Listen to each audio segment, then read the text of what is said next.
السلام علیکم ورحمۃ اللہ وبرکاتہ۔ سلطانی دواخانہ سے حکیم نعمان جاوید آپ کی خدمت میں حاضر ہے۔ رات سے کھانسنا شروع ہوتے ہیں اور صبح تک مسلسل کھانستے رہتے ہیں، بے انتہا تکلیف برداشت کرتے ہیں اور اس کے بعد تھوڑی سی مقدار میں بلغم کا اخراج ہوتا ہے اور پھر کہیں جا کے سکون ملتا ہے۔ انتہائی آسان نسخہ بازار سے تیار شدہ آپ نے خریدنا ہے اور اس کو استعمال کرنا ہے۔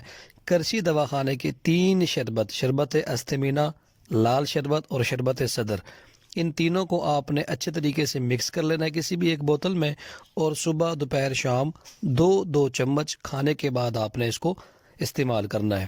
متواتر 8 سے 10 دن کا استعمال آپ کی مہینوں پرانی کھانسی کو انشاءاللہ تعالی ہمیشہ ہمیشہ کے لیے بالکل ختم کرے گا، اور خدا نخواستہ اگر آپ کو دمہ کا مرض ہے اس میں بھی یہ بے انتہا مفید ہے۔ آج کی ویڈیو، آج کا نسخہ اگر آپ کو پسند آیا ہو تو چینل کو فالو کیجیے گا تاکہ اسی طرح کی مفید ویڈیوز آپ کو